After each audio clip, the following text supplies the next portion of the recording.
Alors bonjour à tous. Ce matin, on va regarder un autre texte dans l'évangile de Jean. Eduardo et moi. Est-ce qu'il est là, Eduardo? Oui, il est là. Il ne faut pas que tu me laisses tomber, Eduardo. Lorsque Jésus a été arrêté, qu'il a été crucifié, il est ressuscité. Et quand il est ressuscité, il a recommandé à ses disciples de le rejoindre en Galilée. Donc les disciples sont partis en Galilée et ils ont attendu que Jésus vienne les rejoindre. Pourquoi la Galilée? Probablement parce que la situation était très instable pour ses disciples. Le maître venait d'être arrêté. On commençait à entendre dire qu'il était ressuscité. Donc ça pouvait provoquer probablement bien des réactions de la part des autorités.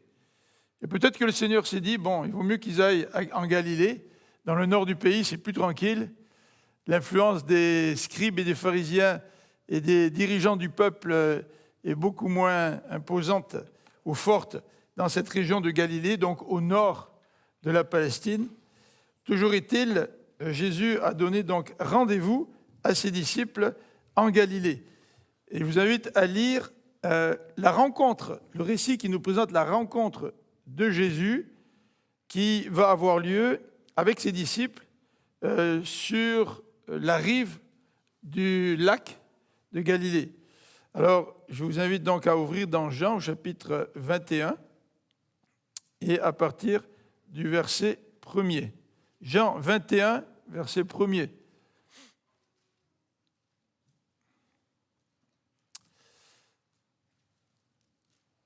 Quelque temps après, Jésus se montra encore aux disciples sur les bords du lac de Tibériade, ou Galilée. Voici dans quelles circonstances. Simon-Pierre, Thomas, appelé le jumeau, Nathanaël de Cana en Galilée, les fils de Zébédée, Jacques et Jean, et deux autres disciples se trouvaient ensemble. Simon-Pierre dit aux autres, en bon québécois, « Je suis tanné, je m'en vais pêcher. » Et les autres lui dirent, « Bien, nous allons aussi avec toi. » Et les voilà partis. Ils montèrent dans un bateau, mais la nuit s'écoula sans qu'ils attrapent un seul poisson. On va se poser la question de savoir s'ils avaient perdu la main. C'était des spécialistes de la pêche, c'était leur coin, c'était leur lac, c'était leur travail, c'était leur spécialité. Voilà, aucun poisson.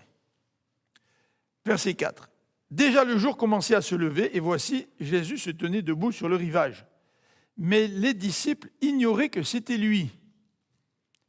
Il les appela, « Hé, les enfants, avez-vous pris du poisson ?» Ça, c'est la question qui tue pour un pêcheur, tu sais. Je me rappelle, il y a quelques années, Vincent m'avait invité à la pêche. Et ça ne mordait pas. Tu sais, mais Vincent a plus d'expérience que moi. Et je ne sais pas pourquoi, j'ai attrapé un poisson. Mais pour Vincent, disons, il était content pour moi. Mais comme pêcheur, il n'était pas très content parce que lui, il n'attrapait pas, tu sais. Et je ne vous raconterai pas la manière dont j'ai attrapé mon deuxième poisson. Parce que là, c'est encore plus, en bon québécois, écœurant pour Vincent. C'est moi, un néophyte, je lance ma pêche, et puis ma ligne se bloque dans le moulinet, tu sais. Puis ma ligne était quand même lancée à l'eau, donc elle traînait dans l'eau, puis Vincent me dit, « Donne-moi ta canne à pêche, je vais t'arranger le fil. » Il m'arrange le fil, il me redonne la canne à pêche, puis je dis, « Vincent, ça mord !» Ça mordait tout seul, tu sais. Mais c'est avec ma canne à pêche, c'est pas la canne à pêche de Vincent.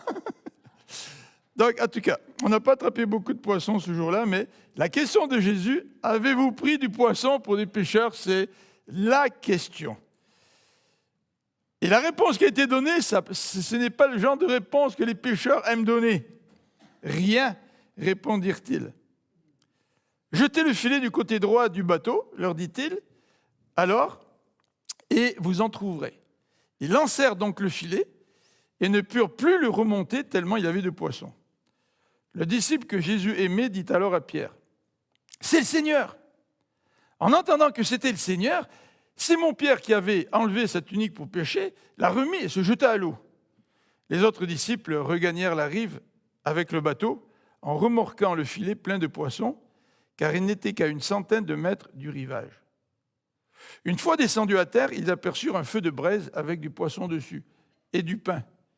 Jésus leur dit, « Apportez quelques-uns de ces poissons que vous venez de prendre. » Simon-Pierre remonta dans le bateau, tira le filet à terre. Il était rempli de 153 gros poissons, et malgré leur grand nombre, le filet ne se déchira pas. « Venez manger, leur dit Jésus. » Aucun des disciples n'osa lui demander, « Qui es-tu » Il savait que c'était le Seigneur. Jésus s'approcha, prit le pain et le leur distribua, puis il fit de même pour le poisson. C'était la 3e fois que Jésus se montrait à ses disciples après sa résurrection. On va prier, puis Eduardo va prendre la suite. Seigneur notre Dieu, merci pour ce beau texte, bien simple, d'un certain côté, mais un texte qui devait être rempli de toutes sortes d'émotions. En tout cas, Seigneur, tu apparaissais aux disciples pour la 3e fois. Tu n'étais plus mort, tu étais ressuscité.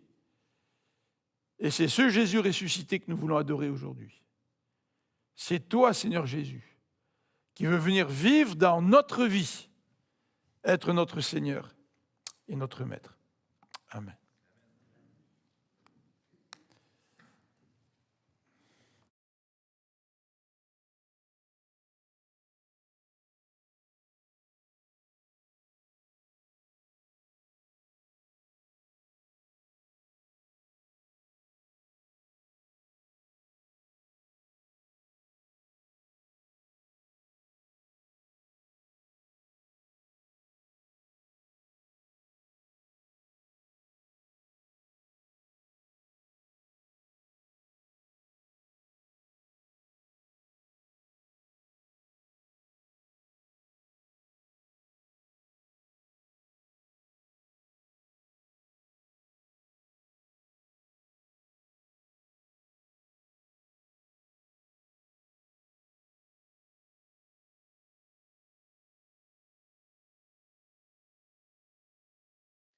Jean raconte l'arrestation, le jugement et la mort de Jésus. De plus, dans le chapitre 18, et ça c'est important dans cet récit, Jean relate l'épisode où Pierre a renié Jésus à 3 reprises. Et enfin, le chapitre 19 se termine par la mise au tombeau de Jésus. Lisons le verset 42 de Jean 19, simplement pour préciser. Comme c'était pour les Juifs le soir de la préparation du sabbat, ils déposèrent Jésus dans cette tombe parce qu'elle était toute proche.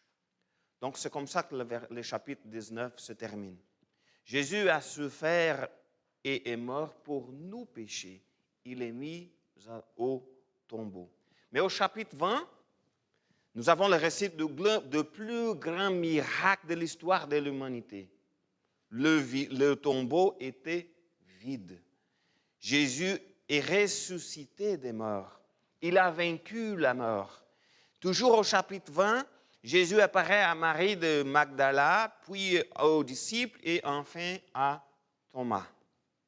Et au chapitre 21, le texte nous dit que quelques temps plus tard, Jésus apparaît à nouveau à certains de ses disciples. Donc, c'est sur ce récit que nous allons réfléchir alors ce matin. Selon le texte que nous avons lu, la rencontre a eu lieu au bord du lac Tibériade, plus connu sous le nom de lac de Galilée. On pense parfois, parce que parfois ils disent aussi le mer de la Galilée, on pense que c'est quelque chose de très gros, mais j'ai regardé sous la carte pour avoir une idée, et le lac Saint-Jean, c'est comme presque 10 fois plus grand que le lac de la Galilée. Donc, ce n'est pas un si gros lac. On peut voir, je suis déjà allé là-bas une fois, et on peut voir à l'autre côté, ce n'est pas si grand. Mais c'était un lieu au bord du lac qu'ils étaient là. Et la dernière fois, ils étaient en Jérusalem, comme Philippe vient de mentionner. Parce que c'était à Jérusalem que Jésus était mis au tombeau. Et les premières apparitions de Jésus ont eu lieu à Jérusalem. En effet, comme Philippe mentionnait, il a même fait un rendez-vous en Galilée. Je vous invite à lire ce Marc, chapitre 16, verset 7. Jésus dit aux femmes, « Et maintenant, allez annoncer à ses disciples, c'est-à-dire annoncer que je suis ressuscité, et aussi à Pierre, qu'il vous précède en Galilée. » C'est-à-dire pour aviser que Jésus vous précède en Galilée. C'est là que vous le verrez comme il vous l'a dit. C'est-à-dire, OK, on va en Galilée parce que Jésus nous a demandé d'y aller. Jésus avait dit aux femmes d'avertir les disciples qu'ils le rencontraient en Galilée. C'est pour cela qu'ils ont quitté Jérusalem après la semaine de pain sans levain. Ils sont allés dans son retour en Galilée, la région où Jésus a grandi. C'était aussi en Galilée que Jésus a célébré son premier miracle dans un mariage. C'était sur le lac de Galilée que Jésus a calmé la tempête. L'épisode qu'on connaît beaucoup, la tempête, lorsqu'il était dans les bateaux avec ses disciples. C'était aussi sur le lac de Galilée que Jésus a marché sur l'eau. Donc, beaucoup d'événements sont passés au lac de Galilée. Ils se trouvaient alors dans un de leurs lieux, disons, préférés. C'est le cadre, donc le contexte du récit que nous allons examiner ce matin. Jésus est ressuscité. Et alors, ça vient la deuxième chose. Il dit, comme nous allons pécher. Le verset 2, lisons. Jean 21, verset 2. Simon-Pierre, Thomas appelé jumeau, Nathanaël de Cana en Galilée, le fils de Zébédée et 2 autres disciples se trouvaient ensemble. Simon-Pierre dit aux autres, « Je m'en vais pécher. » « Nous aussi, nous y allons avec toi, lui dirent-ils, et les voilà partis. 7 disciples étaient là. Lorsqu'ils se trouvèrent là, Pierre dit aux autres, je m'en vais pécher. Je me vais pécher. Les autres ont lui répondu, ah oui, nous aussi, nous y allons avec toi. Et parfois, je me demande toujours la question, pourquoi ils sont allés pécher? Pourquoi? Essayons donc de comprendre un peu ce qui s'est passé à ce moment-là. Je disais que les disciples étaient un peu perdus. Pourquoi? Jésus, leur grand maître, avait été crucifié. Pendant 3 ans, leur vie était toujours à côté de Jésus. Ils étaient toujours ensemble avec Jésus pendant 3 ans. Ils avaient suivi celui qui est le Messie. Et maintenant, il était mort. Oui, ils savaient qu'il est ressuscité. Ils l'avaient vu ressusciter, mais quoi faire? Ils ne savaient pas quoi faire. OK, quel est notre travail? Qu'est-ce qu'on doit faire maintenant? Il est mort. Oui, nous le savons, nous le savons. Oui, il est ressuscité, nous l'avons vu. Mais alors, quoi faire? Comment? Qu'est-ce qu'on doit faire? Comment serait notre vie après la mort et la ressuscitation de notre Messie? Donc, j'imagine beaucoup de questions dans leur tête. Ils n'avaient pas encore aussi pleinement compris le sens de la mort et de la résurrection de Jésus. De plus, dans le cas de Pierre, il portait encore la culpabilité d'avoir renié son maître à 3 reprises. J'imagine que ça, c'était quelque chose dans sa tête. Si on continue à regarder le texte, après le verset 14, qu'on va réfléchir aujourd'hui jusqu'au verset 14, mais la suite du texte, c'est l'épisode où Jésus lui pose la question, « Pierre, est-ce que tu m'aimes? » « Oui, je t'aime, Seigneur. » C'est très connu. Donc, c'était le moment, disons, de la guérison de Pierre de son corps. Mais ici, à ce moment-là, il portait encore de la culpabilité. Jésus était alors déjà ressuscité, mais les disciples avaient encore peur. Ils ont peur de ce que les Juifs de Jérusalem pourraient leur faire. C'est peut-être, comme Philippe m'a mentionné, pourquoi Jésus leur avait donné rendez-vous en Galilée. Mais les disciples ne savaient probablement quoi faire. Face à cette question-là, face à la peur aussi, et probablement pour apaiser la tension du moment, Pierre a l'idée d'aller pêcher. Pour ceux qui aiment aller à la pêche, c'est toujours une bonne idée pour calmer, pour réfléchir, etc. Après avoir participé aux événements qui ont conduit au procès et à la crucifixion de Jésus, Pierre avait peut-être besoin d'un changement. J'ai besoin de faire quelque chose, j'ai besoin d'un changement, j'ai besoin d'y réfléchir. Certes, la porte s'est rendue l'apôtre s'était réjoui de voir son Seigneur et Maître ressuscité d'entre les morts, mais il avait encore devait encore être douloureusement conscient du fait qu'il avait précédemment renié le Seigneur. Donc, il avait beaucoup de choses dans sa tête. Et peut-être qu'une nuit de pêche sur le lac l'aiderait à réfléchir. Alors, lorsque Pierre décide d'aller pêcher, il semble qu'il revienne à ce qu'il était avant. J'ai déjà lu beaucoup de commentaires des gens qui disaient, mais pourquoi il est allé pêcher? Il est retourné à son ancienne vie. Parce que si on regarde Matthieu chapitre 4, on va le lire, on va voir comment l'appel de Pierre se produit. Dans le Matthieu chapitre 4, verset 18, un jour qu'il marchait, c'est-à-dire Jésus, au bord du lac de la Galilée, c'est-à-dire le même endroit de ce récit que nous on réfléchit ce matin, il vit deux frères. Ce sont qui? Simon, qu'on appelle aussi Pierre, et André, son frère, qui lançaient un filet dans le lac car ils étaient pêcheurs. Il leur dit, « Suivez-moi, et je ferai de vous des pêcheurs d'hommes. » Ils abandonnèrent aussitôt le filet et le suivirent. Donc, c'est-à-dire, Pierre était un pêcheur d'hommes, un pêcheur de poissons, et Jésus l'appelle pour être un pêcheur d'hommes. Et puis, après que Jésus est mort et ressuscité, il revient à « OK, je vais pêcher de poissons aussi ».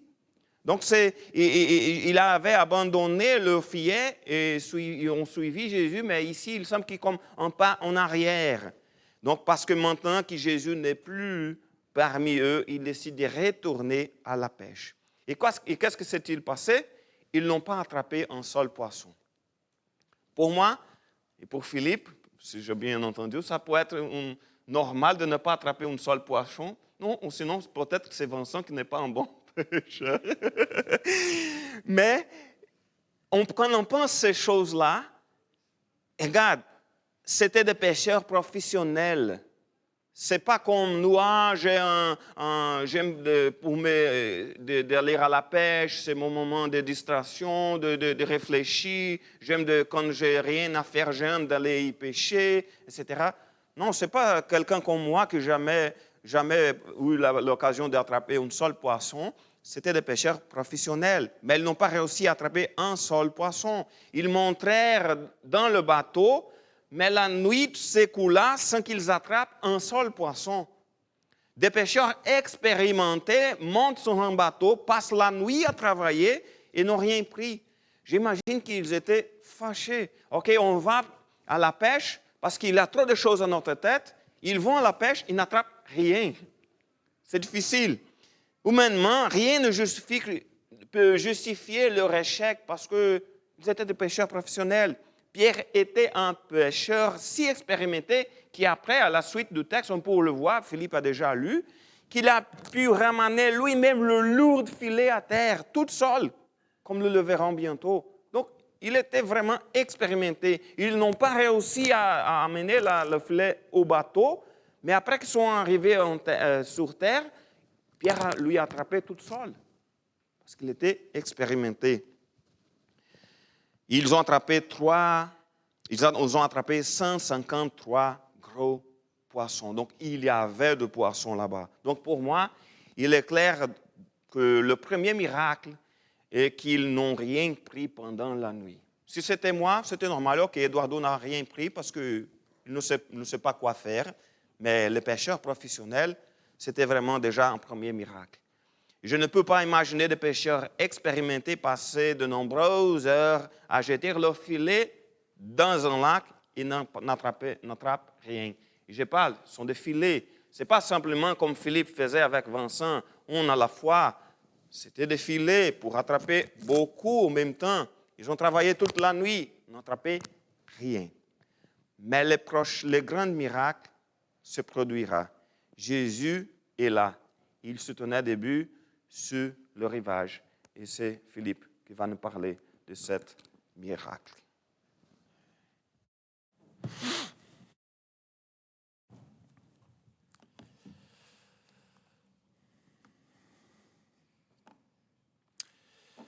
Alors, les versets 4 à 8 nous présentent l'épisode durant lequel ils reconnaissent Jésus sur le bord du rivage. Et comme l'a mentionné Eduardo, le premier miracle, c'est qu'ils n'attrapent rien alors qu'il y avait plein de poissons. Comment ça se fait? Le deuxième miracle, c'est la reconnaissance de Jésus qui va s'adresser à eux et qui va lui rendre la pêche fructueuse. Alors regardons ensemble ces quelques versets. Donc versets 4 à 8. Verset 4. Déjà le jour commençait à se lever, puis Jésus se tenait debout sur le rivage, mais les disciples ne l'ont pas reconnu. Et Jésus s'adresse à eux, donc il parle à voix forte. « Et les enfants, avez-vous pris du poisson ?» Alors ce qui est intéressant dans ce passage, c'est que Jésus apparaît à ses disciples et c'est lui qui prend l'initiative. Il leur avait donné rendez-vous. Les disciples savaient que Jésus allait apparaître sur les rives de la Galilée, mais ils ne savaient pas exactement les circonstances dans lesquelles cette apparition aurait lieu. Et nous voyons que c'est Jésus qui apparaît aux disciples, qui s'approche d'eux. C'est son initiative. Et ça, c'est toujours intéressant de remarquer que c'est Jésus qui vient apparaître dans notre vie, qui vient nous interpeller. Ce n'est pas nous qui pouvons prendre notre calendrier, choisir une date et dire à Jésus, écoute Jésus, on va prendre un rendez-vous pour telle date. C'est toujours le Seigneur qui nous approche, c'est toujours le Seigneur qui prend l'initiative de venir nous rencontrer, de venir dans notre vie. C'est lui qui prend l'initiative. Alors devant cette initiative, les disciples, nous dit le verset 4, ne l'ont pas reconnu. Regardez le verset 4, les disciples ignoraient que c'était lui. Ça nous rappelle l'épisode des deux disciples sur le chemin d'Emmaüs. Vous vous rappelez, après la mort de Jésus, les deux disciples rentrent chez eux. Et Jésus leur apparaît. Là encore, c'est l'initiative de Jésus. L'initiative de Jésus fait qu'il va se mettre à marcher à côté d'eux et il va commencer à leur parler. Et les deux disciples d'Emmaüs ne reconnaissent pas Jésus. Alors c'est un petit peu surprenant. Est-ce qu'il y a quelque chose qui a changé après la résurrection de Jésus? Même les femmes ont eu du mal à le reconnaître quand il est ressuscité. Mais toujours est-il, ils ne reconnaissent pas Jésus. Même quand Jésus leur parle, c'est vrai que par après, les disciples d'Emmaüs disent « Oui, notre cœur brûlait à l'intérieur de nous. » Et on ne savait pas que c'était Jésus, mais il y avait comme quelque chose qui se passait à l'intérieur d'eux, en écoutant Jésus parler. Alors, dans les deux contextes, les disciples ne reconnaissent pas Jésus. Et voilà que Jésus commence la discussion. Moi, j'aime bien ça, les initiatives de Dieu. Parce que quand Dieu prend des initiatives, il prend des initiatives pour entrer en contact avec nous. Puis une manière de rentrer en contact avec les gens, c'est aussi leur poser des questions. Je ne sais pas si vous faites ça, vous rencontrez quelqu'un pour la première fois, la personne est un petit peu mal à l'aise. Pour mettre la personne à l'aise, vous lui posez des questions. Comment ça va? Est-ce que tu es en congé aujourd'hui? Qu'est-ce que tu fais dans ton travail? Ou je ne sais pas, toutes sortes de questions qu'on peut poser pour lancer la discussion, pour lancer le dialogue, pour être en relation avec quelqu'un. Et Jésus, en posant une question, manifeste son désir d'entrer en relation avec ses disciples. Alors c'est intéressant parce que Jésus, c'est quelqu'un qui veut entrer en relation avec nous. Et même après le péché d'Adam et Ève dans Genèse chapitre 3, Dieu qui sait exactement ce qui s'est passé, il vient voir Ève et Adam, puis il leur dit par hasard, est-ce que vous avez mangé quelque chose là? Tu sais, Jésus ne pose pas la question par ignorance, mais Jésus pose la question parce qu'il veut établir un rapport. Il veut que l'être humain réponde. Jésus, c'est quelqu'un qui est relationnel. Il veut établir une relation avec nous. Jésus ne veut pas devenir notre Dieu d'un point de vue simplement religieux, mais Jésus veut être en relation avec nous. Et c'est ça qui est extraordinaire dans le christianisme, c'est que le christianisme, c'est l'intervention de Dieu dans notre vie. Dieu nous dit, la Bible vient habiter dans notre vie lorsque nous lui demandons de venir changer notre vie. Et quand Dieu vient habiter dans notre vie, nous avons une relation avec Dieu. Et cette relation avec Dieu, il n'y a rien qui peut la couper, nous dit l'apôtre Paul. Rien ne peut nous séparer de Dieu. Alors Jésus, évidemment, leur pose une question, et comme nous nous l'avons dit, c'est la question qu'il ne faut pas poser aux pêcheurs quand ils n'ont rien attrapé. C'est, je suis allé pêcher une autre fois avec Vincent, puis on n'a rien attrapé du tout. Là. Puis là, je rentre à la maison, puis ma femme me dit, ben alors, vous en avez du poisson? Tu n'as pas envie de répondre, tu sais. Tu es un peu découragé. Tu as passé toute la journée, il faisait chaud, et puis il y avait des moustiques, il y avait toutes sortes d'inconvénients, et puis tu te dis, ça vaut la peine quand on attrape du poisson, mais quand tu n'attrapes rien, tu rentres chez toi, bah, tu es un peu penaud. Là, tu sais. Alors en tout cas, Jésus leur pose la question, et peut-être que certains pécheurs auraient tendance à ne pas dire toute la vérité. Ah, j'en ai bien attrapé un, mais il s'est échappé, il est retombé à l'eau. Tu sais. Maintenant, les disciples, ici, répondent en disant la vérité. Et ce qui est intéressant, c'est que dans notre relation avec Jésus, Jésus nous pose des questions. Hein. On ne l'entend pas comme on entend une voix, là. Mais Jésus nous pose des questions et nous fait réfléchir sur notre vie. Et la manière dont nous répondons aux questions va déterminer ce qui va se passer dans notre relation avec le Seigneur. Ah ben, ma vie va pas si mal que ça. On ne dit pas toute la vérité, tu sais. On est peut-être tout à l'envers, mais on ne veut pas reconnaître notre besoin du Seigneur. On ne veut pas reconnaître notre échec.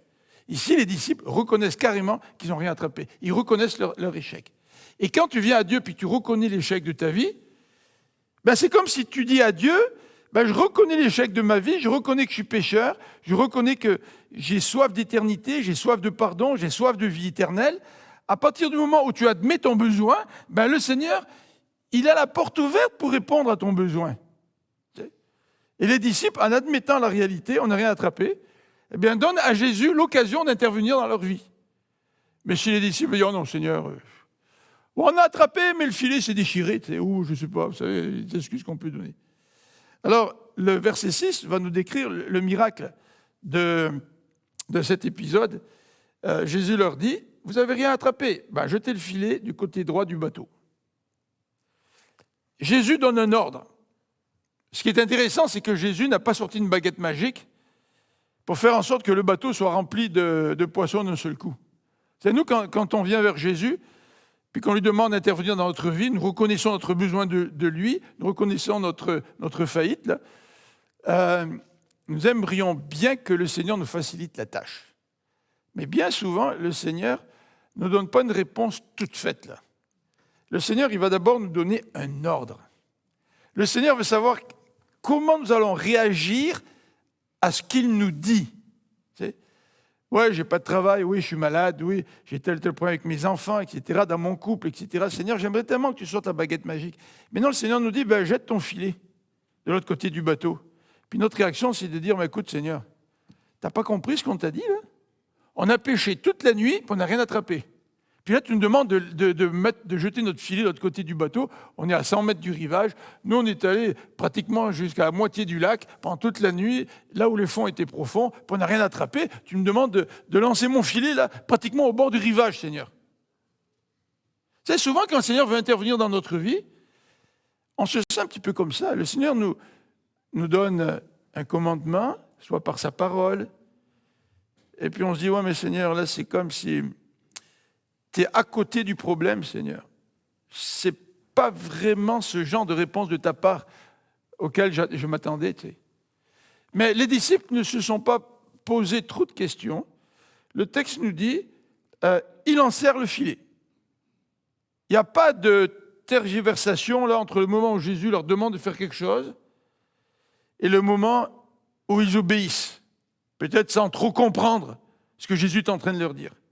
Combien, nous, on aurait argumenté, hein, peut-être on aurait dit, écoute, Seigneur, peut-être ça serait bien qu'on aille à 300, 400, 500 mètres du bord, là, il y a plus de poissons, il y a plus de haut fond, peut-être que ça irait mieux. Et dans notre vie, souvent, nous avons de la difficulté à obéir à ce que le Seigneur nous dit. Mais l'obéissance au Seigneur précède l'intervention du Seigneur dans notre vie. Et l'obéissance au Seigneur, c'est un acte de foi envers le Seigneur. Et c'est parce que nous montrons un acte de foi envers le Seigneur que là, le Seigneur va intervenir. Donc, si le Seigneur te demande d'obéir dans ta vie actuellement, et tu aimerais qu'il te réponde, mais il te demande d'obéir à quelque chose, et tu te dis, non, Seigneur, j'ai un peu de difficulté, obéis au Seigneur. La réponse de Dieu va venir au travers de l'obéissance. Tu sais, souvent, on aime avoir le beurre, puis le prix du beurre en même temps. Tu sais. On aimerait bien que le Seigneur intervienne, mais mener notre vie comme on le veut, en désobéissant au Seigneur. Alors donc, ils obéissent, nous dit la deuxième partie du verset 6, et ils lancèrent le filet, ils sont tombés sur un banc de poissons, ils ont attrapé tellement de poissons qu'ils avaient du mal à le remonter. Vous vous rendez compte? La bénédiction du Seigneur va au-delà de ce qu'ils auraient peut-être pu imaginer. Ils étaient combien, tu disais? 7 personnes? Bon, on va pêcher la nuit pour manger le lendemain matin. Si on prend 2 poissons chacun, on en attrape 14, ça suffit. Tu sais. Mais non, dans sa plénitude, le Seigneur, il leur donne au-delà de ce qu'ils avaient imaginé. Mais quand ça arrive, là, nous reconnaissons que nous sommes un peu têtus quand nous voulons nous-mêmes travailler à la résolution de nos propres problèmes.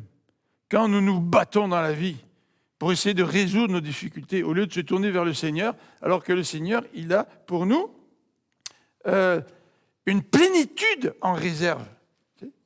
C'était vraiment une plénitude. Le poisson, le filet se remplissait de poissons. Alors, c'est à ce moment-là que Jean, il allume. Lui, il reconnaît le Seigneur. On aurait pu dire, mais pourquoi Pierre n'allume pas? Mais Jean, dans son tempérament, c'est quelqu'un qui réfléchit un petit peu plus, qui a une sensibilité. Pierre, c'est un fougueux, lui. Lui, il répond sous le coup d'impulsion. Tu sais. Et sous le coup d'impulsion, il a bien reconnu que Jésus était le Messie à un moment donné. Tu sais, quand Jésus leur demande, « Qui dites-vous que je suis ?» tu sais. Alors, Pierre, il dit, « T'es le Messie. » Tu sais. Ouais, il a eu une intuition. Là. Mais de manière générale, Jean, c'est quelqu'un peut-être un peu moins fonceur que Pierre, mais là, il a vu que c'était le Seigneur. Et probablement que Jean a dû faire le lien avec une pêche miraculeuse qui a eu lieu au début du ministère de Jésus, dans Luc au chapitre 5, et au verset 1 à 11.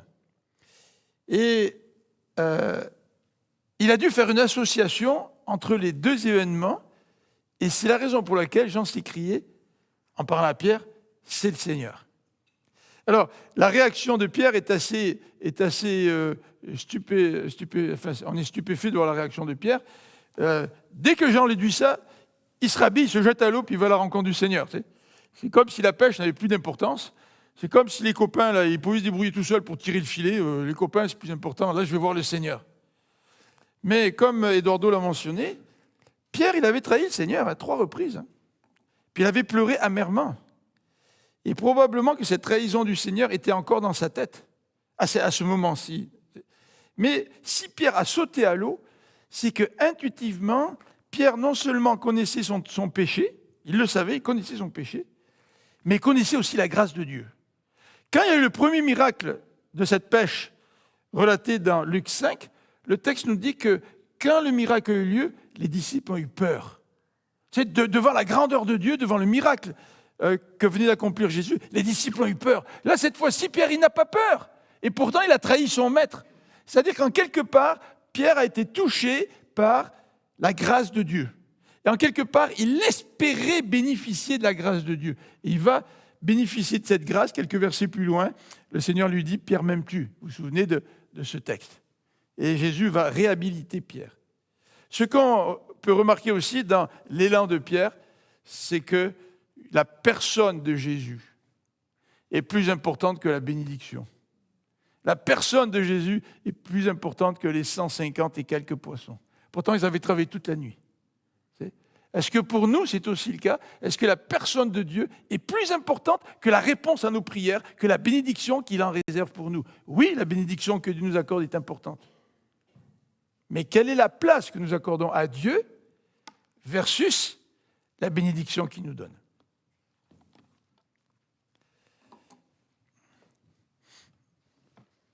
Et voilà.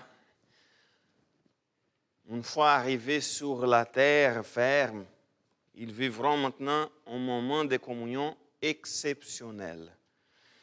C'était un moment très simple qui a produit un moment de communion très spécial. C'est comme les deux choses en même temps. Pourquoi ce moment était-il simple?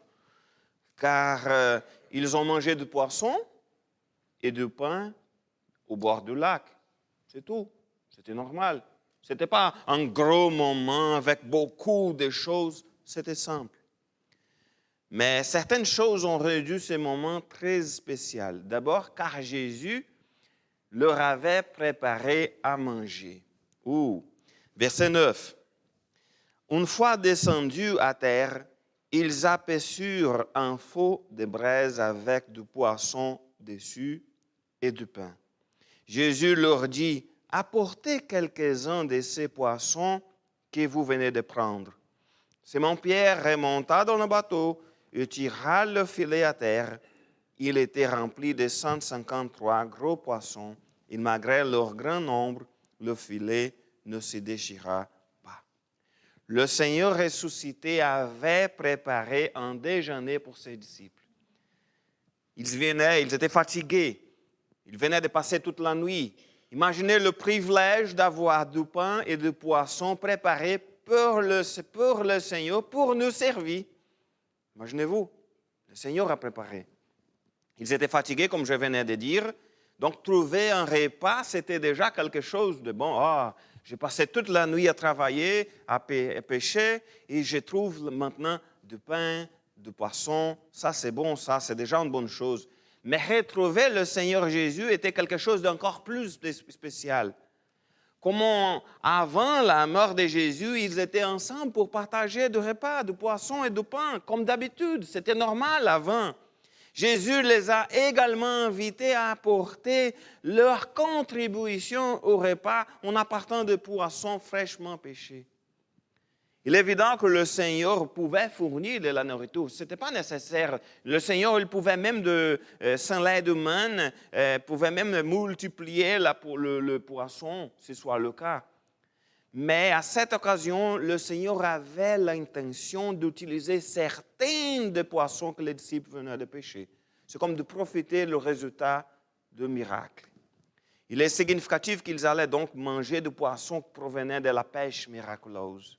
Et pour moi, il s'agit d'une grande leçon. Car bien qu'ils soient des pêcheurs expérimentés et qu'ils avaient travaillé sans relâche toute la nuit, ils n'ont pas réussi à entendre un seul poisson. Ce n'est que lorsqu'ils ont répondu à l'ordre du Seigneur Jésus qu'ils ont vraiment réussi dans leurs efforts. De plus, il est intéressant de noter que Jean met l'accent sur le fait qu'il savait que c'était le Seigneur. Mais c'est quoi ça? Ça, c'est intéressant. Lisons le verset 12. « Venez manger, leur dit Jésus. Aucun de ses disciples n'osa lui demander, « Qui es-tu » Il savait que c'était le Seigneur. Cette situation peut nous sembler un peu bizarre. Pourquoi n'ont-ils pensé à demander si c'était Jésus, mais n'ont pas osé le faire? S'ils savaient que c'était le Seigneur, pourquoi ont-ils pensé à lui demander? C'est toi? Ça, c'était un peu intéressant parce que le fait qu'ils n'ont pas reconnu Jésus au début, dans la portion du texte que Philippe venait de mentionner, ça peut-être à cause de la distance, ça peut-être qu'il faisait encore trop sombre pour pouvoir reconnaître la personne qui marchait sur le bord du lac. Mais maintenant, ils s'y trouvaient à côté du Seigneur, à côté de Jésus. C'est comme si ce que leurs yeux voyaient allait peut-être à l'encontre de ce que leur cerveau savait. Pourquoi? Ils savaient que Jésus avait été crucifié. Ils savaient que Jésus a été mis au tombeau. Ils n'avaient tout à fait à l'aise donc d'être devant quelqu'un qui était mort et qui est maintenant ressuscité. Imaginez-vous. Mais c'était quelqu'un, il était à notre côté, il était là avec nous, et c'était quelqu'un qu'on savait qu'il était étrange. C'était étrange d'être en présence du Seigneur qui était revenu à la vie. À plusieurs reprises, ils ont mangé ensemble avec Jésus et c'était normal. Mais maintenant, c'était différent. Être avec lui au bord du lac était quelque chose de tout à fait courant avant sa mort, mais il était étrange d'être en compagnie de quelqu'un qui est revenu de la mort. Pourtant, aussi étrange que cela puisse paraître, ils savaient que c'était celui que leurs yeux voyaient. Donc, c'était comme, OK, est-ce que c'est vraiment lui ou pas? C'est contre ce que je vois ce n'est pas la même chose que mon cerveau est en train de me donner cette information. Donc, c'est une information contradictoire à ce que mes yeux voyaient. Mais ils le connaissaient très bien et Jésus les mit à l'aise, les invitant à prendre le déjeuner qu'il avait préparé pour eux. Donc, enfin, ils mangent ensemble. Lisons le verset 13 et 14. Jésus s'approcha, prit le pain et le leur distribua. Puis, il fit de même pour le poisson. C'était la troisième fois que Jésus se montrait à ses disciples après sa résurrection. Une fois de plus, Jésus a démontré la réalité de sa résurrection corporelle. Pourquoi? À cette occasion, donc, 7 disciples ont été témoins de sa résurrection parce que d'abord, ils l'ont vu debout sur la plage, ils l'ont entendu leur parler. « Hé, les enfants, est-ce que vous avez attrapé un poisson? » Ils ont partagé avec lui le déjeuner qu'il leur avait préparé. Donc, il est clair qu'ils n'ont pas vu d'esprit, ils n'ont pas vu de fantômes lorsqu'ils ont regardé le Seigneur Jésus, car ils ont mangé ensemble. Les esprits en fantômes ne mangent pas. Donc, c'était vraiment pour assurer les disciples que la résurrection de Jésus, c'est vrai, c'est corporel. Ce n'était pas le fruit de leur imagination. Il était là pour manger avec eux. Ainsi, pour la troisième fois, les apôtres du Seigneur Jésus reçoivent des preuves visibles et irréfutables de sa résurrection corporelle. De plus, ce moment était spécial. Les disciples vivaient maintenant un événement qu'ils avaient l'habitude avant sa mort, mais maintenant ils étaient là, au bord du lac, profitant d'un beau moment de communion. Ils mangeaient ensemble un moment de communion exceptionnel. Et lorsque nous observons le ministère de Jésus, nous constatons qu'il s'est assis plusieurs fois à table avec des gens. C'était quelque chose que Jésus aimait le faire. Il aimait partager ce genre de moments avec les autres. Et maintenant, après sa mort, après sa résurrection, il profite à nouveau de ces moments avec ses disciples. Jésus ne répondait pas simplement aux besoins physiques de ses disciples parce qu'ils avaient faim, ils ont passé toute la nuit à pêcher, mais il n'était pas seulement là pour satisfaire leur faim. Il était là pour vivre un moment de communion avec ses amis, afin qu'ils puissent à nouveau témoigner que Jésus est ressuscité. Il n'était pas un fantôme, il mangeait avec eux après avoir vaincu la mort.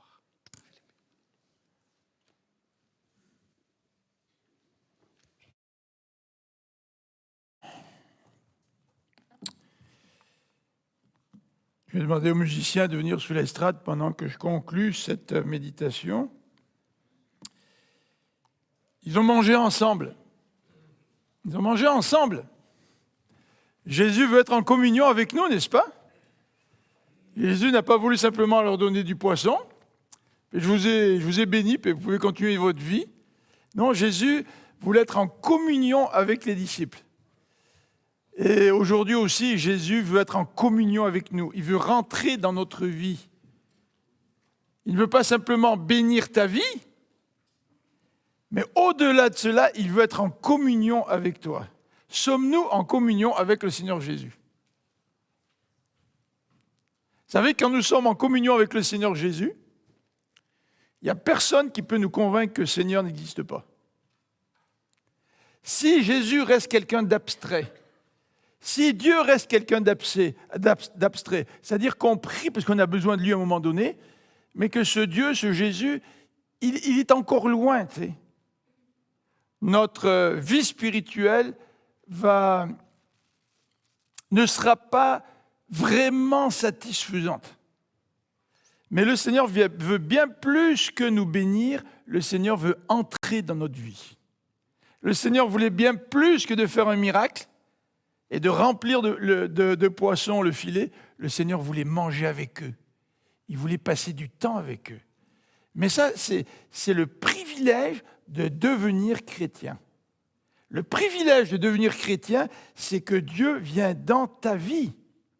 Et Dieu t'accompagne à tous les moments de ta vie, dans les bons comme dans les mauvais jours. Et ce n'est pas un lavage de cerveau qui fait que tu deviens chrétien. Ce qui fait que tu deviens chrétien, c'est quand tu ouvres ton cœur à Dieu que Dieu vient dans ta vie. Et quand Dieu est dans ta vie, tu as la même assurance que lorsque tu connais un ami. Qu'est-ce que c'est un ami? C'est quelqu'un avec qui tu es en relation. Ce n'est pas quelqu'un au sujet duquel tu as entendu parler. Non, c'est quelqu'un qui est entré dans ta vie. C'est quelqu'un avec qui tu as partagé des événements, des souvenirs, des repas. C'est quelqu'un qui est près de toi. Et devenir chrétien, devenir disciple de Christ, c'est de recevoir Christ dans notre vie pour que Dieu puisse maintenant vivre avec nous à chaque instant de chaque jour. Quel privilège! Je vous invite à vous lever pour terminer par un chant et je demanderai à Eduardo de venir, après le chant, faire la bénédiction, n'est-ce pas? Donc je vous invite à vous lever.